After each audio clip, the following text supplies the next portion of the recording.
Inside Story Uganda. Real source of political updates. Ngalaba subuzi batono era bagamba omusubuzi yasooka mu Uganda wano yali muyindi nga bamuyita Alidina Viziram. Alidina Viziram ye musubuzi yasooka wano yali musajja muyindi. Yes. Akati ate kukubanga oyo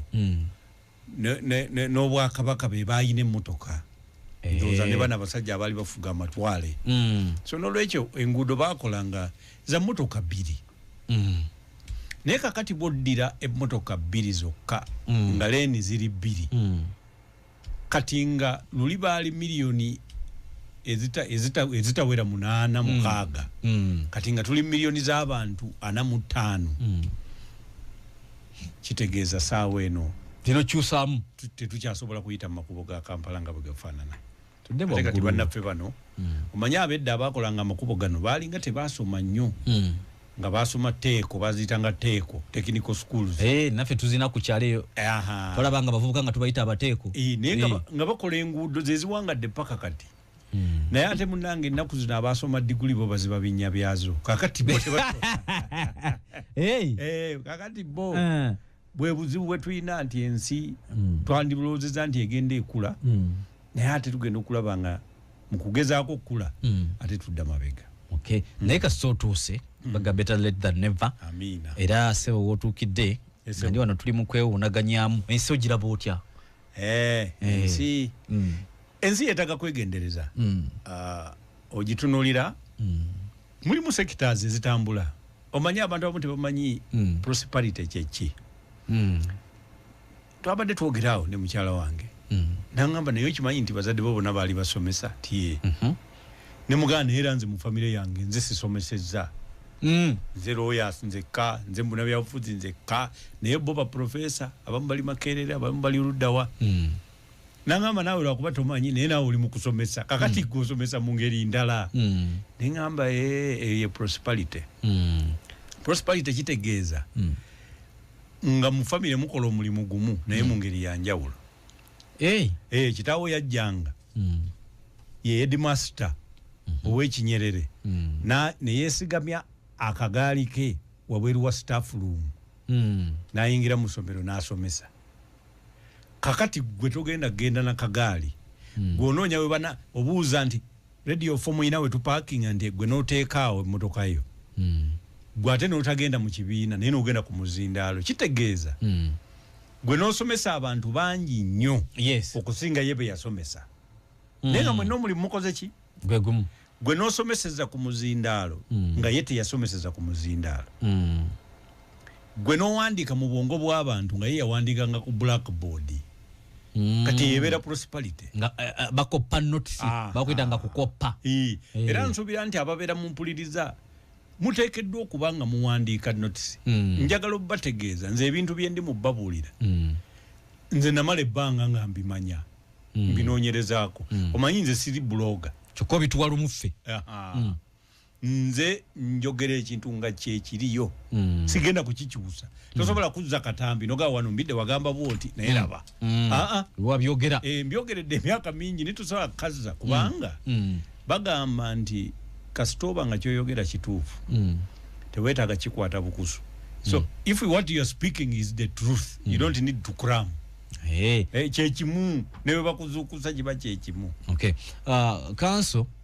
kano kamangu njagala okanzigirewo kebweru w'eggwanga naye gwe nkwesiga mu byenfuna ne ku nsonga z'amawanga. Trump mukulembeze gwanga erya America bagenda kusinkanamu ne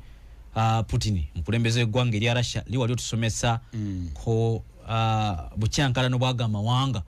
ate bwe butukosa wano nga ffe lubuli awo tuba tulowooza nti bikwata kubali bokka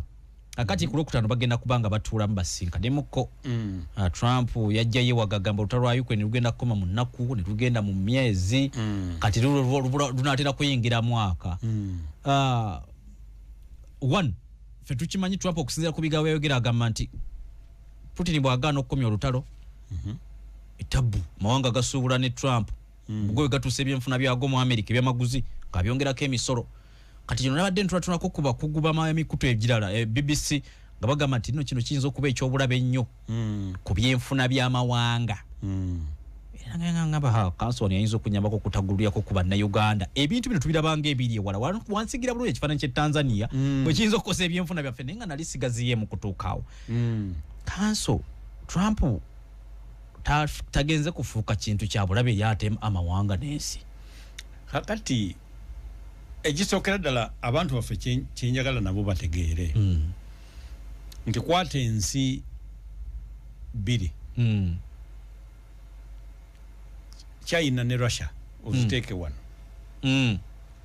kati ezo ensi ebbiri bw'ozikwata okwate ensi endala tuzibalenga nazo bbiri European Union ne America nazo zizze ku ludda luno okole minzaani otuuzeeko Bungereza eyo nayo nakyo alayi naye olwaleero waliwo ekintu ekigenda kitegekebwa kyetwandiise the new world order Russia ekigezaako ne China naye nga bakikozesa bwegendereza ekiyinza okuvaamu kisobola okufuuka olutalo lwa sematalo w'okumeka wokusatu naye baagala kikolebwe America esigukululwe nga bwe muwulira wano mu kulonda nga waliwo candidate azze nga atugamba nti omusajja agenda kati Russia ali mu kugamba nti omusajja akola ki agenda ayogera ku America okitegeera kati naye omusajja agenda oli fe asobola tuviira mu third world war America wateekeddwa okubaawo ebiragiro Trump byajja okutuuka akole bagaane bikola baleme bituukiriza kubanga ensi zalagira bekikwata ku America ne bagaano kikola kyova olaba nti kati bandibadde ekyamazima bali mu lutalo wakati Russia ne America naye olutalo bambi kati bo bagamba kati mwebali naye teruli direct ate teruli ku territory zaabwe nti luli indirect nti America bwe beyagala okukuba ku Russia ekwata buyambi nebuwa Ukraine ne Europe negattako nga ba NATO allies kati ate yo Russia bwe beyagala kukuba kati ate yali ekuba nga ekuba bukubi Ukraine nga buli kye baleetayo ekikuba kakati Trump kye yaleese n'ayagala kati batandika okumusasula ku buli bintu byateekayo Ukraine kyakyusamu world order kakati olwaleero Africa singa tubadde tutegeera waliwo akaana akato ke nalabye nga kagamba nti temusabiranga Africa musabire Bafirika stop praying for Africa, pray for Africans kubanga yo Africa yafuna debyayo nga bagitonda ebiyitirivu nefuna n'erinnya erya Alkebulani kati ko bambi muntegera yako kalowooza nti erinnya nalyo balyava mu luddawa tulyebaze eritegeeza Garden of Eden kubanga lyerinnya ettuufu eri Africa naye nga kye tutegeeza nti twafuna buli kintu kyonna ekiri mu ttaka ne kungulu nga kitumala okukulembera ensi yonna so Africa yo teyeetaaga kusabira ebyo yabifuna abeetaaga okusabira be Bafirika abatamanyi bikozesa kufuga tayimu yaffe ey'okufuga ebadde etuuse ebadde etuuse nga Africa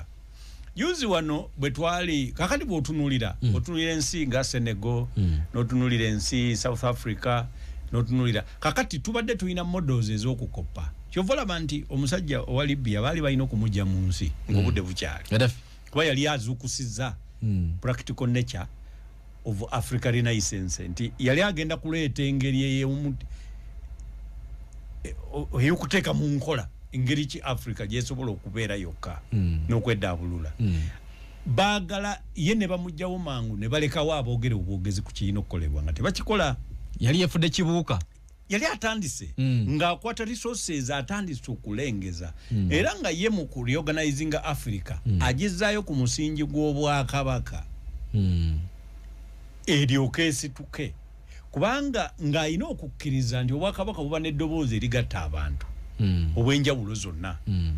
si obwa Buganda bwokka njogedde ekigambo kabaka naye nga ntegeeza obukulembeze bw'ennono ye bwe yali asinziddeko ng'amanyi nti bwe buba n'amaloboozi galagira abantu ne bakola gye bayita labor market ne bakola gye bayita production economy ne harmonizinga production relations ne bakola kati ye yali agenda kuleeta Africa okwegatta okwaddala ne bamugyawo ne bazzaawo bano abakola speeches ennungi ezoogera ku kwegatta naye nga bamanyi tikiyinza kusoboka mu nteekateeka yaabwe gye bakolamu era bwe bazikola emyezi 3 ogenda okulaba nga Tanzania eyisizza ng'etaddewo ekirala ebyo bino biba bizannya olwaleero waliwo scramble oba okulwanira Congo wakati wa China na America nga ebyali mu Jenkaaga biri byaleeta ne Katanga simanyani ekyo kakati nayenga ensi ze batunuulidde nga ze bayita ensi ez'omugaso mu nsonga eno bombi batunuulidde Uganda ne Rwanda bw'oba oyagala Congo si gy'olaga okolagana na zino okulaba ekyokola era lumu nali ngamba abantu nti mugenda kufuna ekizibu kakati Uganda bagikkiriza okubeera with an relevant degree of impunity President wa Uganda kati ne bwasimbawo abantu 10 n'abakuba amasasi ali okay era kana akalulu akajja agenda kukkirizibwa okukola byayagala kuba America tejja mukwatako eyo si ye priority kati okumala emyaka emeka totawanyono kutusumbuwa eri priority bano kukuuma ddembe bali ba accessinge oba bafune ebyamaguzi bye beetaaga beyongere maaso okubitwala ebiri mu Congo so n'olwekyo kanso kanzia obwaka buno kubanga awotuuse wensinga okwagalira ddala kubanga kiyaga tetugenda kudda mukulaba ku mmeri emmeri emumbasa tegenda kudda ebintu ebitambula ku mutendera gw'ensi yonna nga tulabanga ebiri wala tubinyumya mu mboozi basse ba make up and taking an side nze ndi mu Russia nze ndi mu Ukraine nze ndi mu America naye nga tetumanyi impact oba bitukosa bitya oba tubifunamu tutya wano bwe tuli bitukoseza ddala era wano dokita bwatugambidde nti abayina essuubi ly'emmeri gye baleeta lulye Mombasa mu kalulu ka 2021 temutawaana abasajja kirabika nga akakati Uganda bagiwadde gwa kubakuuma nga bo bwe basoggola ebimmonde gyabwe Congo nakubafukirira nga bagenda okulya e Congo priority ya government ya America eriko yeyo yokka it is related to Congo minerals omanyi e Congo eyo waliwo ka mineral ke bayita lithium abatulaba mwenna buli muntu ayina essimu Android oba smartphone tewali simu ekolebwa nga tekaliimu naye ate kasimibwa Congo kekamu ku buntundozo obusinga okuba obw'omulembe obw'omugaso mu nsi yonna so n'olwekyo Congo kati yetaala lya Africa era ensi zirwana kufuna bintu byonna Congo kakati Uganda ne Rwanda beba automatic and natural allies abayina okolaganibwa nabo bino sekeri byali yewanambu diru gyakoze matabuta nti abamuvuganya bali baga nti yatunze Congo yagiziza mu nfuga y'amatwale era ganti yagiziza tayina era kati ye agenda nga mujulizi nga bwe tuba nga tukola endagaano nga Arafat agenda kuguzambidde ettaka naye ne tugamba nti baleeteyo Johnson ajulire ye abadde mwawa bujulizi nti tebakolanga taliibwo ye kati alinga wa kibanja alaba bulabi firimu bamunyumiza binyumize kubanga ekyamazima takyayina kyayinza kusalirawo naddala ekitundu ekyo ekya Eastern Congo talina buyinza bukisalawo ndowooza si agenda okuba asoose naye akkirize nti naye kiganye nga balabwe kyabalema kati alambuleyo ate ye kimulemye bubi kuba bo bali balambulangayo ye kinaatera n'okufuna sente eyakyo gyekikozesa kuba kati sente za Uganda ne Rwanda ne dola zikolayo nnyo okusinga eza Congo Priambo kyangu nnyo okujja Uganda ng'ova wano mu Eastern Congo dani ogenda eri mu Kinshasa olaba Congo eyo bagikola olina n'ekitundu kyo ne Uganda ekyakiyina wano bayitawo ebbukwo olina ekitundu tosobola kugendayo bulungi kyangu nnyo okugendayo ng'oyise Kenya kusinga ng'ovudde Kampala straight n'ogendayo naffe tukyakayina ako tekannakolebwa balonda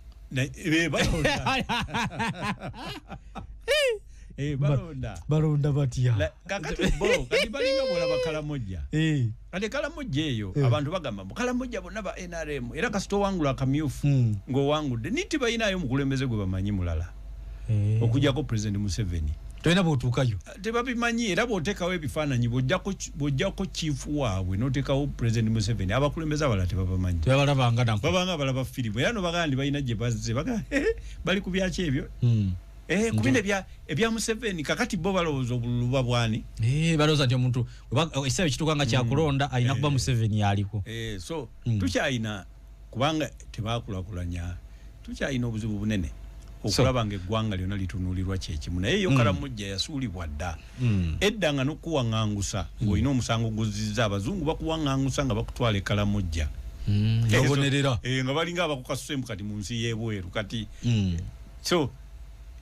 Kalamoja nayo yalekebwa ebweru njagalako nga tujjako kya misolo gino Trump gy'abigika amawanga gino kakati Trump naffe nawuli alina gye tuteekako kakati okuteeka omusolo ku kintu abantu baffe abatuuliza njagala mutegeere kiba olina byogenderedde ekisooka oyagala kukuŋŋaanya nsimbi kwongera ku ssente za ggwanga Trump yagenza okujja omanyi bw'ogenda Amerika eno bw'ogiraba ku CNN ne TV endala osobola okulowooza nti okukulaakulana kweriko kwokka infrastructure development gye njagala okwogerako nti kuyitirivu naye bw'ogenda e Japan n'ogenda e China otuuka ekiseera n'ogamba naye America eri kuki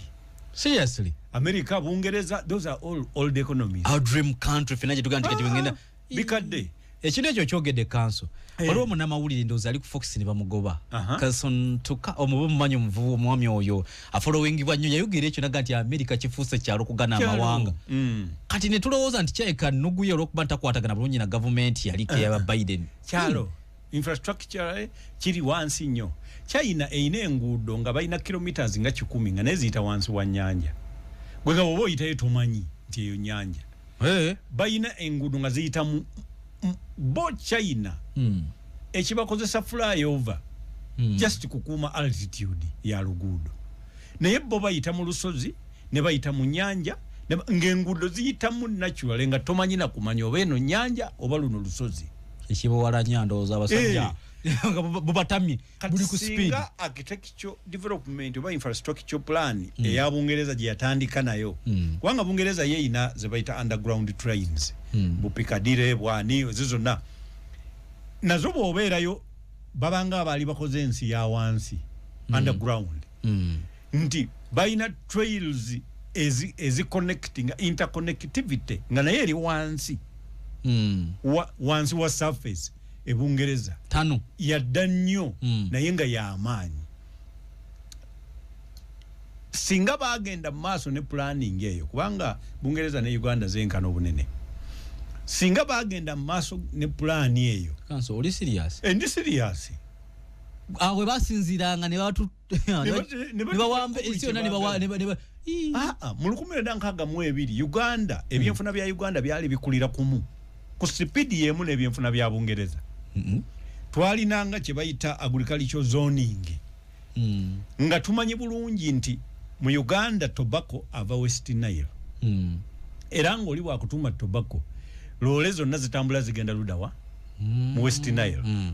dairy farming nga yagenda mu West kole coffee nga okwata wano Buganda ne Bugisu nga we wali coffee amatooke wano mu Buganda kati olunaku olwaleero toyina kintu kye bakutuma mu kizoning n'omanya nti loolo gisindika waka kati bw'olaba NADS nayo kye yajja kye yakola ng'ejja ku kyalo n'ebayiikira kuno kuliko ennyumba mmeka buli nnyumba n'egiwa akabuzi kakati buli nnyumba we bagiwa akabuzi oteeseteesa ani anaaguza ani kitegeeza nammwe mukoze kutetenkanya gye bayita subsistence economy nti buli muntu alunde kyanaalya totandise muntu kulunda ekinaamufuula omulunzi temukozeewo indigenous base clusters ez'okugamba nti kati Arafat bamuwadde embuzi nembidde bamuwadde embuzi naye waliwo Johnson ye bamuwadde embuzi 8 ne sente zize ku district za Kyuma kyaki kya nyama ya mbuzi ekizifuula tinid beef kitegeeza nti mbidde ne Arafat we balunda bajja kubanga bebongera okuongeza ennyama ono gyatawezezza okusavinga ekyuma mu Uganda ebiti biriyo n'omulunzi ow'okuntikko mu Uganda owente era naye aleeta ente ye ng'eriko n'amayembe mu Kampala kakati ne tutandika ate okuvunaana KCCA mbwe ebintu byeyiwa ekitezi bijjudde naye nga n'omukulembeze w'eggwanga yennyini aleeta ente nga ziriko amayembe so nga zandivudde nga ku faamu ye nga zo tinidi beef ne tumanya nti wavuddeyo ennyama wavuddeyo amasavu gakoze kimbo amayembe gakoze bino amaliba gavuddeyo nga tuzisaasanye mu kibuga naye tewali naye agala nnyo okwadinga valiyo yeke nnyini so kakati wateekeddwa okubaawo omuntu alaga example naye teriyo munnayuganda gwe bakwatidde sente ne bagamba nti eno regioni yo twagala ekole bino sente zizino ezigenda obitandika kakati ate amawanga g'ebweru nga Europe ati ogenda okulaba nga Italy yo yeetadde sente kati mu mwanyi e Uganda direct nti olw'okuba baagaana bino president bye yali agamba nti value addition kakati ffe kyetwagala tetujja kuddamu kutunda kofi waffe nga tutunda beans babitwala ne babiza ne babituseera tugenda kutandika nga ffe tumutwala nga cappuccino atuuka Italy nga cappuccino ne bamugamba nti babiganye Finland Italy erudda bagamba nti quality yaffe tesoboka wabula bo kye bagenda okukola bajja twongerako akasente katono bajja twongerako ku muwendo gwe babadde bagula kati ate boka baleete ebyuma byabwe byennyini ne sente bakolere wano naye atera omubbi wa wano era nezo mu budget yazibba wadde nga ate zaze direct so ebyo saagala gendeyo si topic naye njagala okulaga nti omwana omuto oli eyagambye nti temukabira Africa eyina ebyayo mukabire bafirika be bali mu bikulakulanya Africa efuke super power so entalo ziri tubadde tujja kufunamu nga bwe twali tulina okufuna ne mu COVID-19 nga Africa yennyini etandikawo homegrown oba organic economic processes ezaffe ezisobola okulakulanya n'okukyusa ebintu byaffe twajamu nga Covidex akati njagala okutegeeza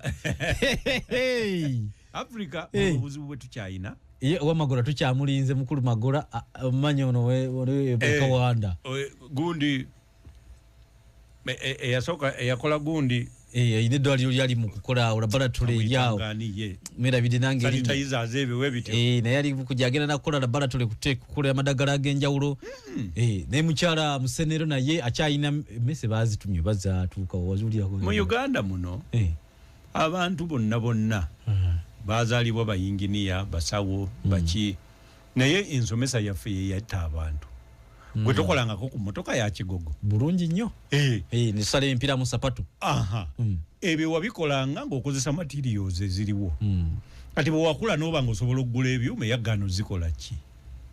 sinza nakukira wabulira omwo mu makopolo sikyakirowooza nako n'olaba omuntu ng'agamba mbu amwe historian n'omutunuulya n'omusekerera era nze saasoma history nze mwesomesa nsoma bisome gwoyinza otokuŋŋamba olina diguli mu lugambo nange nenkutendereza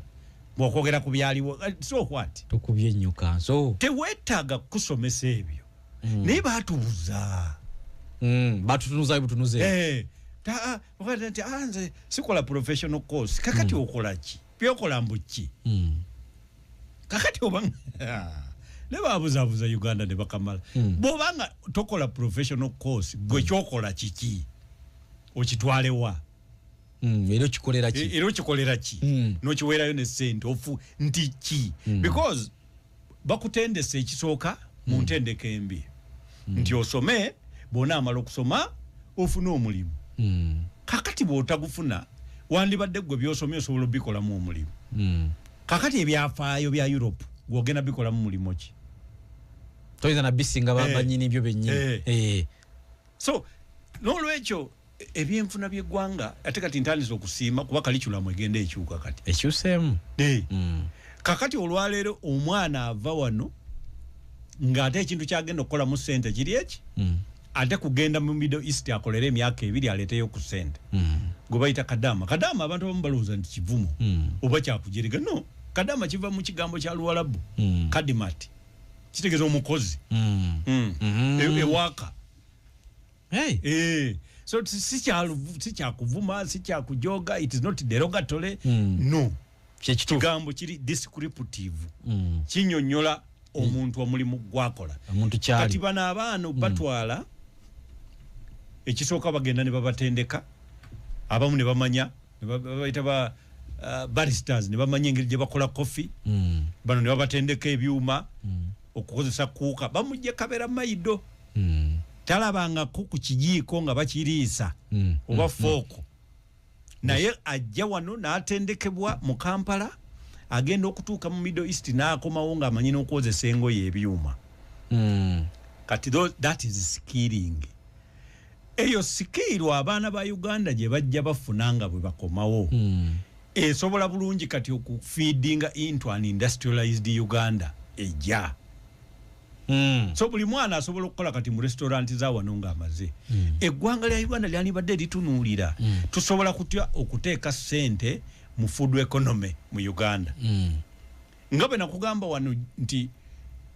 toyinza kuba na foreign direct investment Uganda egamba ndi kwe kuleeta omusiga nsimbi ava ebweru atege ssente wano era n'olwekyo ensi ekulaakulane it is okay naye waliwo areas mwe tutasuubira ggwanga kuteeka mugwira ssente esooka food sector mu area ey'emmere teosuubira kuteekamu mu Pakistani olw'ensi yonoonye foreign direct investment should not apply in an area where a country is running its food sector. South Africa da waliyo kibaita ki Massmart abatuuliriza tulina ebiduuka eby'amaanyi nga kati nga wano betulina babita game ani eri waliyo ki Massmart kati waliwo Walmart international company ngeyagala kukigula Massmart eri South Africa naye kiri kikola ku mmere miyembe bikibi kimatoke abantu ne beekalakaasa tetuyinza kukkiriza mugwira kuteeka ssente mu food sector ya South Africa utumaze tetulina kyekisigaza ebagaana ekyokubiri ensi bwebanga and it has a direct access to a foreign market mu area eyo tokkirizamu mugwire era kuteekamu nsimbi gavumenti eyina kugikwata ekole kye bayita establishment of an indigenous base economy oteekamu ssente nga z'abannansi be balina okukola bizinesi zaamu bahaamu bakirumira babasajja balaba bwe batyo boowe ssente bo bakole ebintu ebigwa mu area eyo etya America bwekola akatale ak'okuyamba Africa okay ak'okugulirawo Africa egule etunde ebintu byayo mu America ku mitendera emisaamusaamu gye bayita African Growth and Opportunity Law yakolebwa act eyo yagulawo akatale nti ojja kuddira pambawo wuuyo nti okola amasaati nti America ekuguliddewo jangu otunde kasitobanga ojja mu kiti ekya quality ekkirizibwa mu America ebbeeyi omusolo bakukendeezaako gwe tolinga Pakistani kuba Pakistani eweebwa okutunda mu America ng'eyita mu kwota naye nayo jjukira eyina ekola amasaati kati ate Uganda ensobi gye yakola neddira ate omu Pakistani neemuleeta wano zimwe mu mitani kananasi biki ebyo kananathani ate neemukwasa ate akolere wano amasaati ate agatunde mu America where we have a direct access to a foreign market kati kwota ze Pakistani ezaali zeggala yaziggulirawo wano era amasaati baleetanga bulesi nga bassaako bupande nga gagenda mu America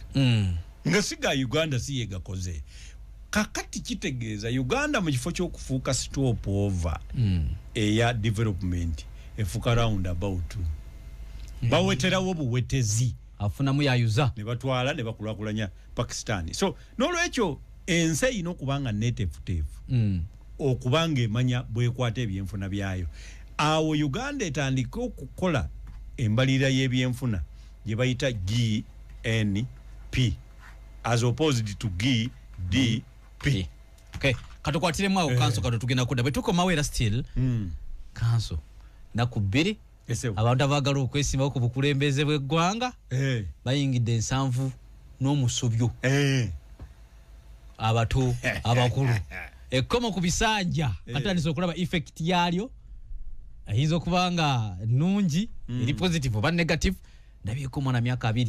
asoma ku KIU agabi agala kwisimba omwana wa bwala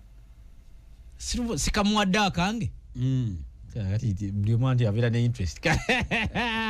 so echo betukivaako tujawereza n'obwaka desire Luzinda kale munange lwalero ayanjudde mu butongole bidwa nno bali bampita naye singa wajimpaka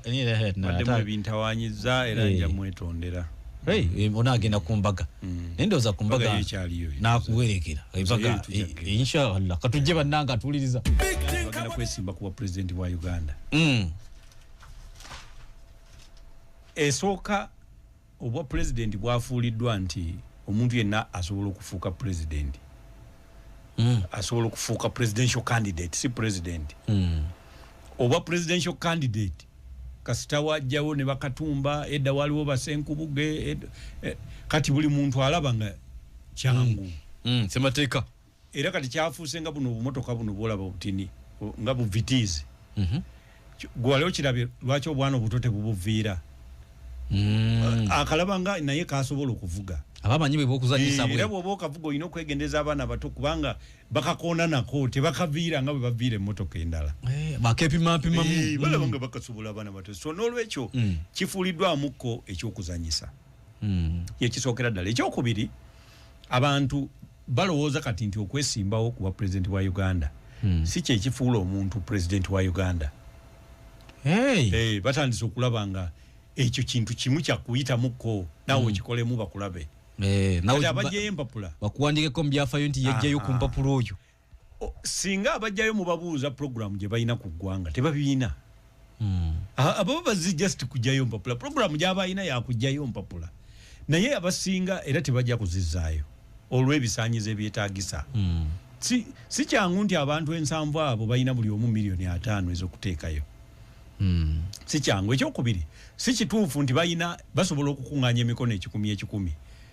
mu bibiri byakusatu eby'abantu ba Uganda ebya district za Uganda so n'olwekyo bambi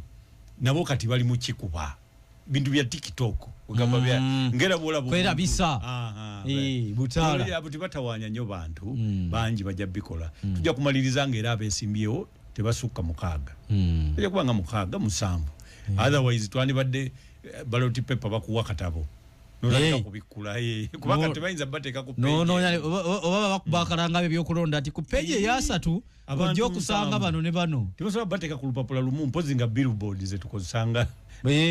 nga ballot paper so tikijja kusoboka tebajja kuzizaayo naye bakoze bamanyibwe abalala TikToka abalala yagala kufuuka kati nga ye brand ambassador w'ekintu ekirala kyonna ekinaaba kizze abamu bajja nabalengera babafunemu interest okugeza singa omuntu aveeyo mu ghetto nga yagala kwesimbawo basobola okumuwa esente nti kati atwala akalulu akendeze kalulu ka ghetto bwe bityo okusinziira ku kambedi nga byaba abaze bibalo olwekyo ekyamazima ekituufu nti tewagenda kubaawo competition ku bwa president wa Uganda ekyo tebagala abantu kibabuulira babeera waawe biwazoko ebibeera ku social media tebyagala kumanya mazima mu Lungereza tubayita ba dimwits wazoks and palokers babeera awo nga tebamanyi bulungi kye balina kuwulira naye ng'ekyamazima kati competition eri mu bibiina ate ebibadde birina okuvuganya kati ebitibadde bitunuuliddwa ebyetunuulidde era buli lwowulira kikuba kiba kikuba kinnaakyo okay kati ate eddembe ery'obuntu eryo so eddembe ly'obuntu terigenda kukola opaka ng'okulonda kuwedde era ligenda kutwalira ddala ekisanja ekya Donald Trump kyalina mu America kubanga be baali abatunuuliza ennyo abatunuulira mu kye tuyita peremptory human rights standards weziri ezensi yonna era bye bipimo ko bapimira buli nsi naye kakati si priority era gwe bw'otyobola eddembe ly'obuntu si nsonga oba abantu 18 ku buli bantu 2 bakuwagira okikole tikikifuula kituufu kasita kibanga kivudde ku mutendera gwe bayita peremptory human rights respect oba norms eziteekeddwa mu nteekateeka gye bayita jus cogens ey'amateeka internationally obeera omenya etteeka n'olwekyo bagenda kati gamenya naye kakati si kyekitunuuliddwa ensi yonna world order kati tekitunuulidde kitutwala ku kiri nti kati ku by'ekkongo biri watugambye abakulu tebakyagala kumanya so kati abaasibibwa edda nga nakati bakyasibiddwa bajja kusigalayo ebbanga lye banaamala nga tebannabeetaaga nnyo kuba tebamuluma mukulembeze w'eggwanga abaana nze nali ngenda eddaawo juuzaawo nali ngenda Soroti ninako petrol station we nayimirira nenjogeramu n'abavubuka nga njagala banyumiza embeera y'akalulu bwe kaali naye twali yiganga nali ntuuse yiganga awo nze siri biddamu nga bangamba bo tebajja biddamu nti kiki tibaba yola awo bambi baali ba people power tinaye baba yola nga bamuyingiza mu kamotoka ne bamukuba paka lwababulira ennamba ye tigwe namba yo ki nti kakati balimba intelligence ndi bali maje balina n'ennamba bakola ki ono bamusabanga ennamba nga bawoya simu yitabitegeera alaba bakuba nawaye yesimu kazi zibeera 10 ngaloza ejeri mu kakadde kwegamba olabira ddala omuvubuka nti yabonaabona n'abonyabonyezebwa gavumenti eno naye ku nsonga zakola ki zatamanyi bulungi so tuyina ekizibu nti kati tugenda just kufuna babeegattako bagenda kubeegattako singa tetutereeza twalwana nnyo okulaba nga amateeka gakyusibwa nti tunagenda mu kulonda naye waaliwo ebibiina ebiri mu bwangu nga byo byagala kwogera ku kusinga musajja agende n'olwekyo bye bibiina kati ebyenkizo omusajja era tulinda akole ki agende bavuga ati tulina budde obwo mutumalira obudde oyo okolera ani tugoba bugobi bw'okola nti amateeka gabeerewo nga pulezidenti wa Uganda si yalonda electoral commission kitegeeza electoral commission yekola omulimu gwayo nga teyina gwe yeeraliikirira yetengeredde kati awo bw'osinga ekulangirira kati eringa bw'alonda task force ye era nayo bwe yagironda era bwe beeyise poliisi ebayambeko nga waliwo ebibatawaanya era ne poliisi ebanga task force ye gye yalonda bwabagamba nti n'amagye geetaaga otuyambako poliisi eremereddwa n'amagye ge yalonda era eba task force ebeereze so mu nteekateeka yonna ey'ebyokulonda gwe omuntu wa bulijjo tolina mwogenda kulabikira naye twali tubyogera ng'ebibiina biri ku bwangu so kakati nembasirikirira ekinaavaayo yes mwasirika kubanga oyinza n'okunyega wali tolina kyoyinza kugamba awo bakugambye gwe wo mwe muluddewo mwabibeeramu byabalema ebyaffe birala tuli baddala kakati abaddala okuva ku 2021 bali mukomera abamu kati bagenda kwegattako bugazi kubanga ono ye ateekawo akalulu bw'okeetabamu nga tokayanye oba okoledde ye kuba ye system y'okwerangirira nti yasinze yagimala dda kati gwe buli lw'obeerawo aba afunye basinze era aba abalagayo obulazi nti era nze ku luli nasinga bali ku luno bano ku luli bali oba kitegeera so singa twatwala ensonga enkulu ey'okutereeza etteeka nti bwe tuba tetubitereezezza tutudde wano ku kifu gitegeka obululu bwo tetujja bibeeramu era ne muteekawo omanyi n'okuzira is a process ng'okwesimbawo bwebeera bwe muba muzira muyina era nawe okugenda mu mitendera si kuzira buzizi ne mutuule waka ebyo Dr. Semugere yabikolako mu 9 ne bitakolera ggwanga naye tokola ekyo ogamba nti tuzize naye emitendera gye gino one create a state of ungovernability nti tetugenda na kukkiriza ate muntu yenna kubanga yakulembera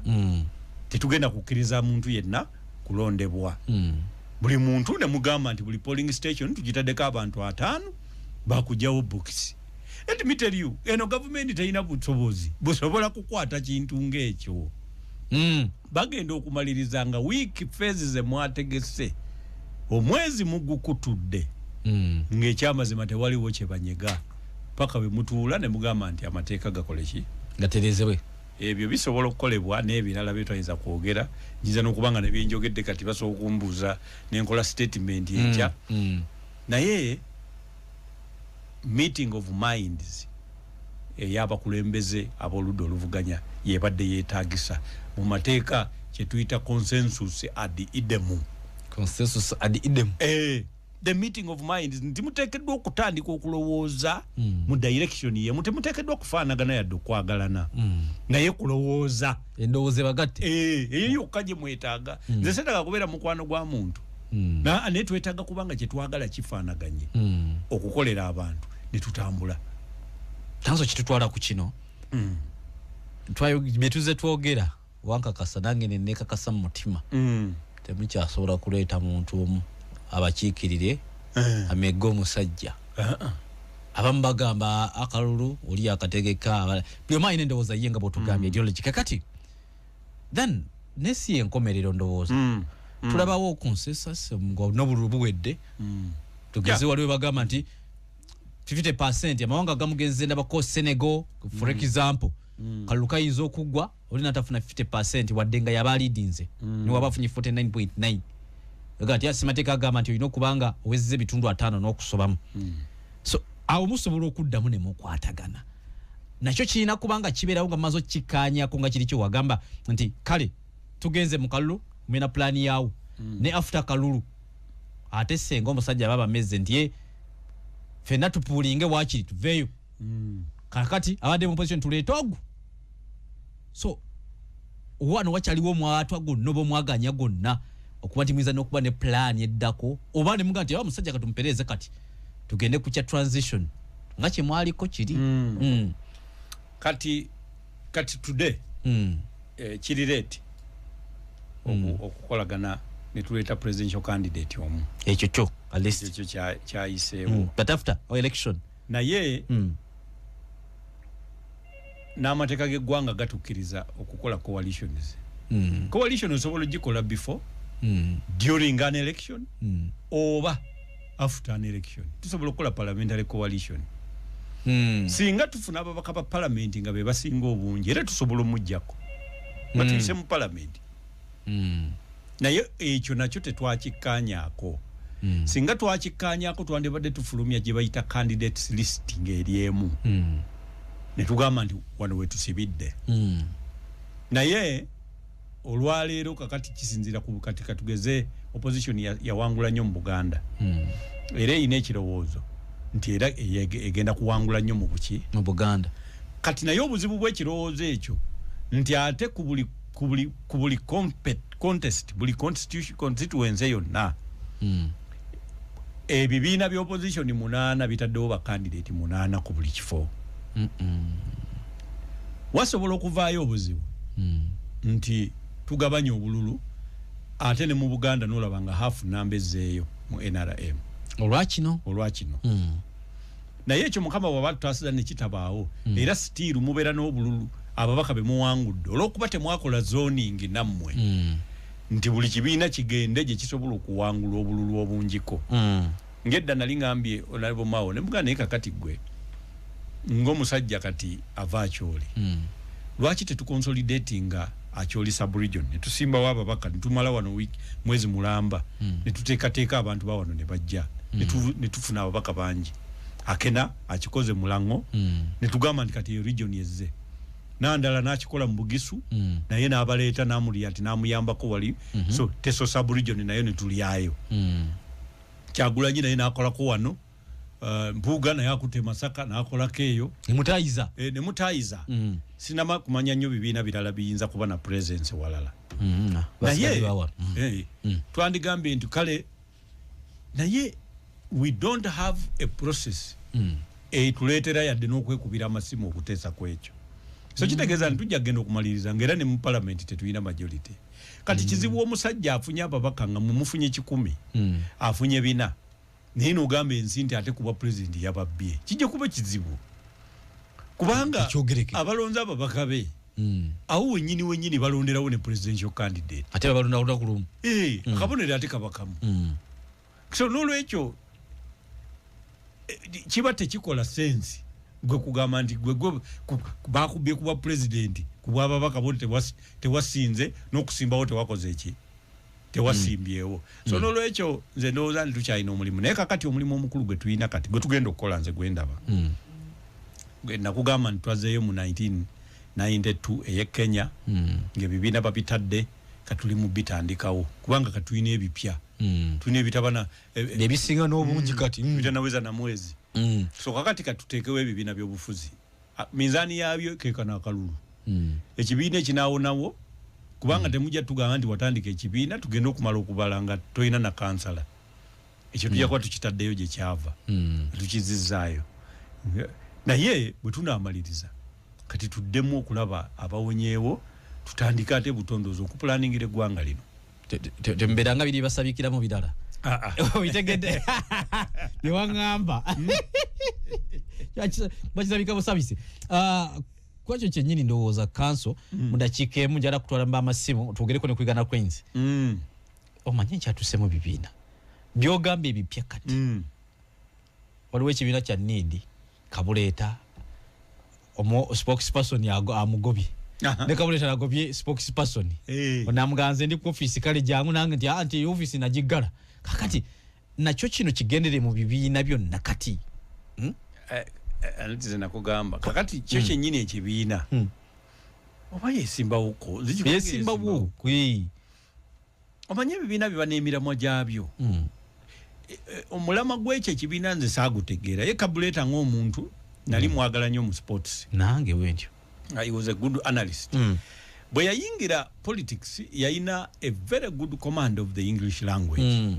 ngemulaba ayogera ebintu ebitegerekeka muzungu alumanyidde naye nga neebuuza nnyo omanyi nze neebuuza kankuwulire mwami Arafat nti omuntu ayingidde naye ng'osanzeewo ebibiina gwe kiki ekikuleetedde okukola ekikyo n'otabyegattako nze mba nninda kutegeera ekisooka ntandika okugamba omuntu atayogerangako ku kyabufuzi naki bw'ojja omulundi gumu nga kyotandikiddeko kufuuka pulezidenti nze nkwekengera ntunulamu ne nga naye oba akikoze atya so biba ebintu bibiri either nga oli w'amaanyi ennyo oli wa mutawaana nnyo obanga you are a dangerous person to be watched there is a very thin line between stupidity and bravery enjawulo ntono nnyo wakati w'obutoletole n'obugumu webikolwa bifaanagana abantu abagwa mu ebyo biti ebibiri byebakola byennyini bifaanagana kizibu nnyo okwawula omutoletole n'omuntu nga mugumu bugumu kubanga omugumu obugumu baba bakuba amasasi yadduka asumuludde n'ekifuba asonga mbeere naye era n'omusiru era bwati bwakolaki bwadduka so n'olwekyo Katonda alina kukuteekako kasubi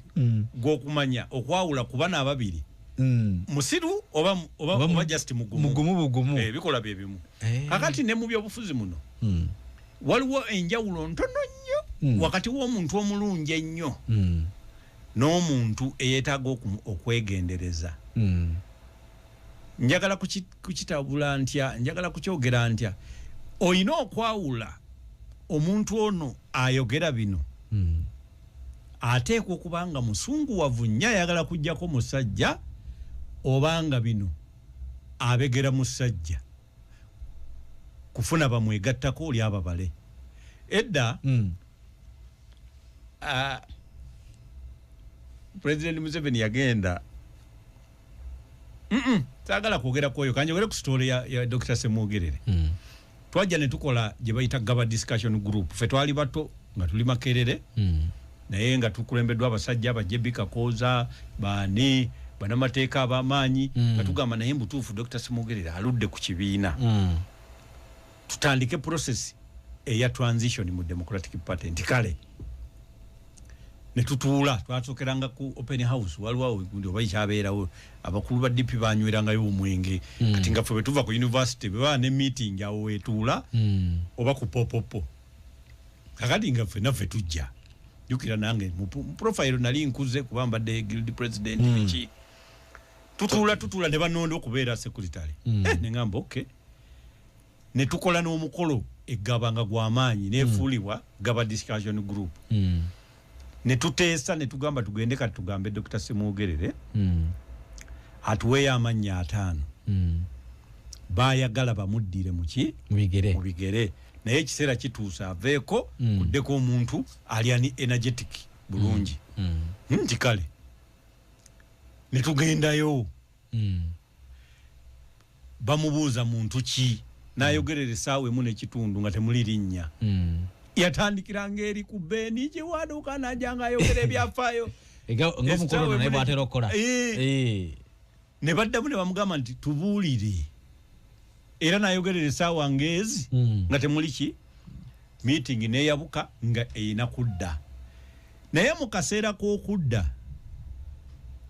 abantu abaatukulembera bennyini baate yali ayise omu ku b'omu nga buli omu amugamba nti ekirungi nze nandibadde njagala kuwa ggwe naye ekizibu be bali bootambula nabo naye buli omu yakimugamba era akaseera katuukaako okuddayo okufunira ddala ansa nga tewakyali akwata simu yadde akuba twasigala ffe abaali abavubuka abamabikke bambidde ate kati tutudde ffe bali nga beekutudde basuubira ffe kwe kufuna sebaggala ne tutandika tukiwandiise tetukola ki gwe lutalo lwe mwawulira awo so n'olwekyo kisoboka omukulembeze okweterawo abantu be mu Uganda wano President Museveni yali ayagala okutukuba akalulu k'ekikungo okulonda oba ddala Uganda egende mu bibiina by'obufuzi ebingi oba tegenda naye jjukira yali alagiddwa agawanga ga G8 mu Africa Action Plan nti bw'otata bibiina tetukuwa ssente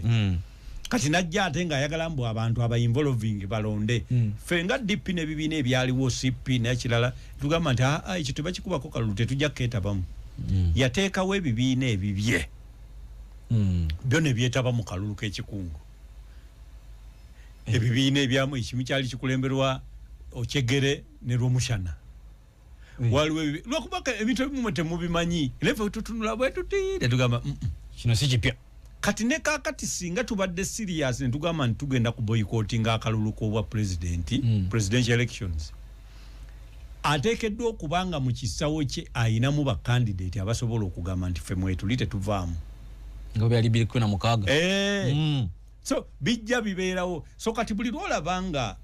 candidate gundi ekibiina gundi kati bwe kifunamu obutakkaanya gwe tandika okunoonya buno obutakkaanya ddala banyiivu oba lino sanyu lyakiro naye nga emisana tubalaba beekalakaasa kisawo vuga so kakati ebyo ebibiina nze bwe mbitunuulira mbiraba biri bwe bityo mu bibiina by'obufuzi njagala abantu baffe mu kitegeere tulinamu abantu ng'ate baganzi era nga bw'ajja n'akugamba nti okolera President Museveni ensi yonna ekkiriza naye ate ekyamazima nga ye yennyini akolera President Museveni mu bibiina byaffe muno ngenda kuwa isimu 2 naye yagaliza ku tiimu ya Uganda Queens bakukyojoogerako Uganda Queens banaye mwebale